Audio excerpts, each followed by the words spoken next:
Okay, so if you've ever Googled, why is my hair falling out, you know what a confusing place the internet can be. Oh, absolutely. You're instantly swimming in this sea of contradictory advice. You've got dermatologists pushing prescription pills, influencers selling, I don't know, exotic supplements. And those laser gadgets? Yes, and the laser caps. Yeah. The late-night infomercials promising miracles. It's a really emotionally charged topic. I mean, hair is such a visible part of our identity. And that emotion is exactly why the commercial noise is so loud and, frankly, often unregulated. Right. So our mission for this deep dive is really to cut through all of that static. We're going to rigorously review the scientific evidence for the most common causes and the treatments you shared with us. To give you a clear, informed roadmap. Exactly. So you can make decisions based on data, not on fear. Absolutely.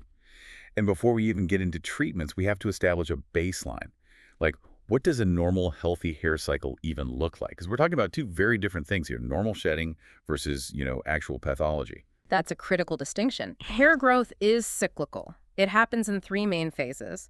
Anagen, which is the active growth phase. Right. Catagen, a brief transition, and then telogen, the resting phase, which ends with the hair naturally falling out. So it's perfectly normal to shed between 50 and 100 hairs every single day. Okay, so if you see some hair in the shower drain, that's not a reason to panic. Exactly. True hair loss, or alopecia, is when the rate of shedding far exceeds that normal range, or, and this is more important, when the new hairs that grow back are weaker, shorter, or they stop growing altogether. That's when the cycle is fundamentally disrupted. Okay, so let's unpack the three primary types of non-scarring alopecia. Because this distinction is, well, it's everything. If you misdiagnose yourself, you're just wasting time and money. And emotional energy. We'll start with the big one, the one most people are familiar with, androgenetic alopecia, or AGA. This is the slow genetic march toward pattern baldness. What's the mechanism behind it? Well, AGA is driven by a combination of your genetics and hormones. If you've inherited certain genes, your hair follicles are basically hypersensitive to a hormone called dihydrotestosterone, or DHT. DHT. Right.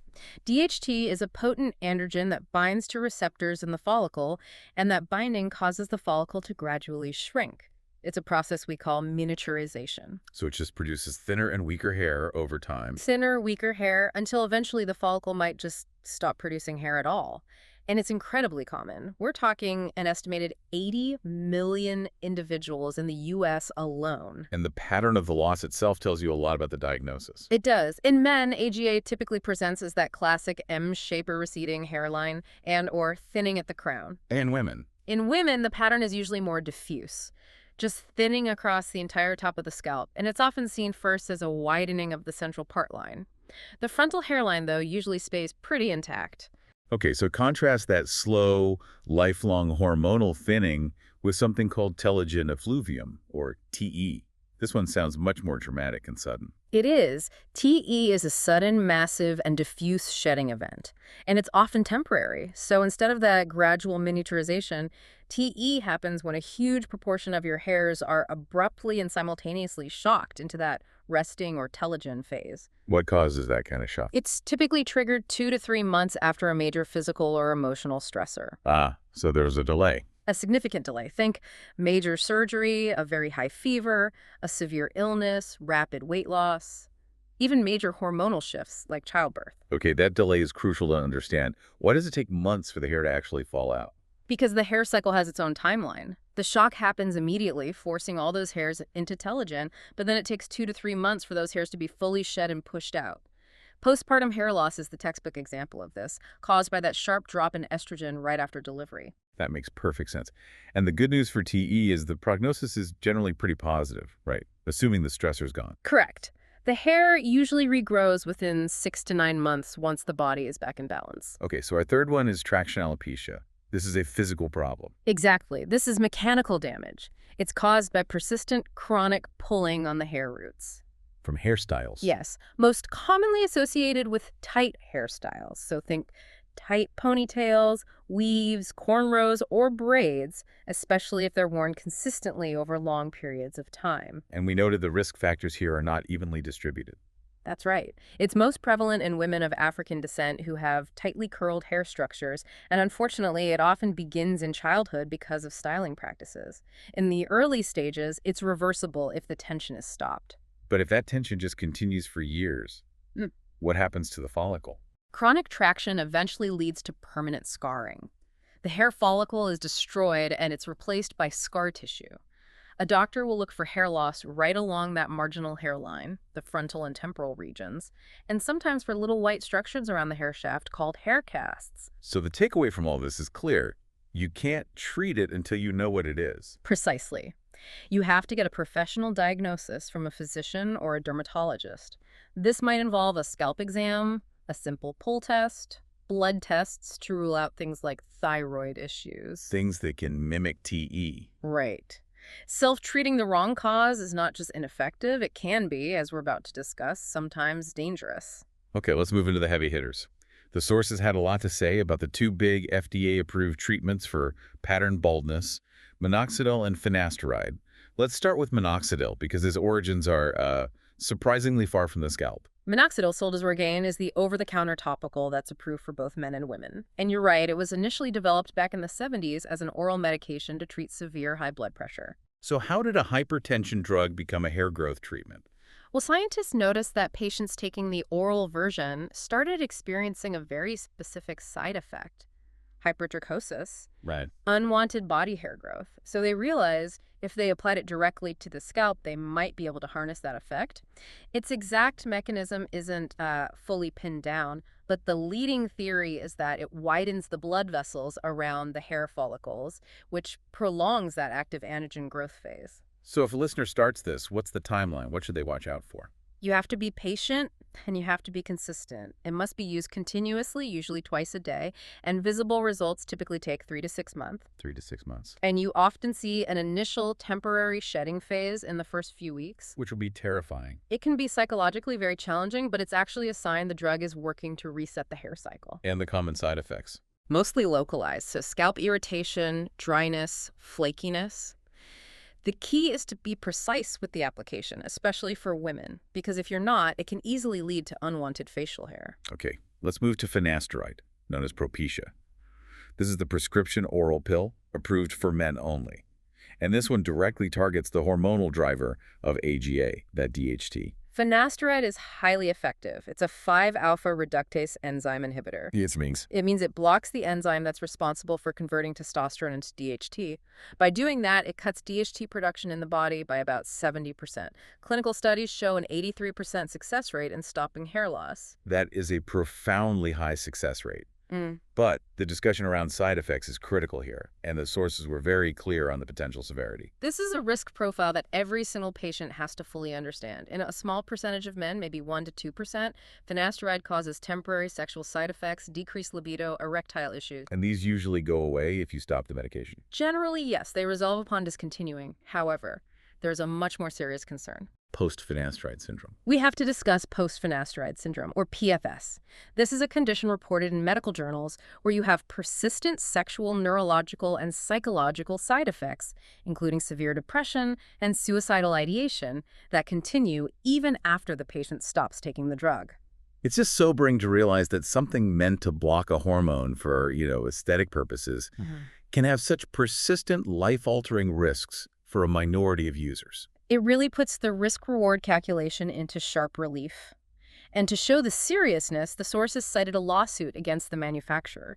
It involved over 1,000 men alleging these persistent side effects, and it resulted in a $4.3 million settlement in 2023. The legal recognition really underscores the gravity. Mm-hmm. And for women, specifically pregnant women, there's an absolute non-negotiable warning. Yes, this is paramount. Pregnant women must never handle crushed or broken finasteride tablets. The active ingredient can be absorbed right through the skin, and it can lead to severe birth defects in a male fetus. This is why the drug is rarely even considered for women who are still premenopausal. Okay, so if prescription pills that mess with your hormones aren't an option, what does the evidence say about alternatives, like light therapy or clinical procedures? Low-level laser therapy, or LLLT, has rapidly growing evidence behind it. These are devices, usually in the form of combs or helmets, that emit red or near-infrared light onto the scalp. How does that work without any chemicals? The theory is that the light penetrates the scalp and gets absorbed by the cells in the follicles, which stimulates increased cellular activity and blood flow. It's a process called photobiomodulation. A meta-analysis of 8 clinical studies confirmed LLLT significantly increased hair density compared to sham or non-active devices. For both men and women. For both men and women with AGA, yes. What I found fascinating from the source material was the counterintuitive finding about frequency. You'd think wearing the laser cap every single day would mean better results. Surprisingly, no. The meta-analysis suggested that a low treatment frequency actually had a better hair growth effect than a high frequency. So using it less is better. It seems so. It's likely because the follicle needs time to rest and repair after being stimulated. Overstimulating it might actually hinder recovery. They also noted that the type of device comb versus helmet didn't seem to affect the final outcome. Interesting. What about platelet-rich plasma, or PRP? That's a really popular in-office treatment. PRP is a regenerative therapy. A small amount of the patient's own blood is drawn. It's processed in a centrifuge to concentrate the platelets. And platelets have all the good stuff. They contain high levels of growth factors. This concentrated plasma is then injected directly into the thinning areas of the scalp. And the major benefit there. Minimal side effects. I mean, you're using the patient's own biological components, so the risk of an allergic reaction is basically negligible. It works by extending that anagen or growth phase of the hair cycle. Okay, so beyond clinical procedures, what about topical or natural ways to block DHT right at the scalp? Well, there's topical finasteride. It's applied as a solution or foam, and the idea is to minimize those systemic side effects you get with the oral pill. Makes sense. Another proven topical option is ketoconazole shampoo. It acts as a mild anti-androgen at the scalp and has been shown to increase hair density after about 6 months of consistent use. And what about that whole array of over-the-counter natural DHT blockers we see in every supplement? The evidence here is, let's say, preliminary, and the effects are modest compared to prescriptions. Saw palmetto is the most studied natural one. It shows some promise as a mild 5-alpha reductase blocker. And there was one on pumpkin seed oil. Yes. One specific study on pumpkin seed oil showed a 40% increase in hair count after 24 weeks. Green tea extract, which has EGCG, may also play a role. So we have this whole toolbox of treatments, but managing expectations seems absolutely critical. It is. DHT blockers, both prescription and natural, are far better at halting further hair loss than they are at miraculously regrowing hair that's been gone for years. And patience is key. You need 3 to 6 months for any initial improvement, and maximum benefits are usually seen after 12 months of consistent use. There's no quick fix here. You know, so many people, when they first notice thinning, they bypass the doctor entirely. They just head straight to the supplement aisle looking for a simple fix. We need to look really closely at what the evidence says these micronutrients actually do. Right. Micronutrients, vitamins, minerals, they play a complex but vital role. The hair follicle is made of some of the most rapidly dividing cells in the entire body. A deficiency in specific nutrients is absolutely a modifiable risk factor. But the general rule has to be this. Supplementation is only recommended if a deficiency is confirmed by a doctor through a blood test. Okay, so which deficiencies have the strongest, most common links to hair loss? The most common nutritional deficiency in the world is iron, specifically low ferritin levels. This is a significant contributor to telogen effluvium, especially in premenopausal women. So what's the fix? If a patient is deficient, supplementation is recommended, and crucially, they should combine it with vitamin C, which significantly aids iron absorption. What about vitamin D? That seems to be tied to everything these days. Vitamin D is definitely implicated. Low serum levels are significantly associated with the severity of alopecia areata, TE, and even AGA. Screening and supplementation are highly recommended if levels are low. Similarly, low zinc has been found in some studies on alopecia areata. Now let's talk about the poster child of the hair supplement industry, biotin, vitamin B7. Every single hair, skin, and nail product seems to have a massive dose of it. Does it work for pattern hair loss? Let's be blunt here. The efficacy of supplemental biotin for common hair loss, like AGA or TE, is not supported by robust evidence-based clinical trials. So it's a myth. While a biotin deficiency does cause hair loss, that deficiency is extremely rare in people who eat a healthy, varied diet. Okay, so if it doesn't really help, what's the actual harm in taking high doses of what seems like a harmless B vitamin? This is one of the most serious dangers in the entire supplement world, and the sources really underscore this. The risk here isn't just wasted money. The risk is interference with life-saving medical diagnostics. Wow. Walk us through that. How does a hair vitamin break a lab test? Many modern lab tests, especially for hormones and cardiac health, use a very sensitive technique called biotin streptavidin technology. High supplemental biotin intake can actively interfere with this technology, creating dangerously false positive or false negative results. That sounds incredibly widespread given how many tests use this. It is. This interference can skew results for thyroid function tests, bone markers, and most critically, cardiac markers. The U.S. Food and Drug Administration issued a major warning after they confirmed that supplemental biotin caused a falsely low troponin result. Troponin is the heart attack marker. It's the primary marker for heart damage, and that false result directly led to a missed heart attack diagnosis and a patient's subsequent death. That puts the risk of an unregulated high-dose supplement into terrifying perspective. Yeah, You're risking your heart health for an unproven aesthetic benefit. precisely. While so many people worry about the side effects of FDA-approved prescriptions, they often ignore the proven, sometimes fatal dangers of over-the-counter options like high-dose biotin. That's a powerful final point. So to summarize this whole deep dive, the first, most critical step is getting an accurate diagnosis. Is it AGA, TE, or traction alopecia? Absolutely. And then finasteride and minoxidil remain the gold standards for AGA, but finasteride carries that real, though low, risk of post-finasteride syndrome. Alternatives like LLLT and PRP show growing evidence-based promise. And when you look at supplements, just remember, they are only useful if a true deficiency like low iron or vitamin D is actually confirmed by a doctor. The sheer volume of these commercially available, unregulated supplements often just exceeds any kind of safety guideline. And while that medical oversight and clinical trials are required for prescription drugs, that same rigor is completely absent in the supplement industry. You've just seen how taking too much of a seemingly harmless vitamin can actively interfere with life-saving medical tests, leading to fatal misdiagnoses.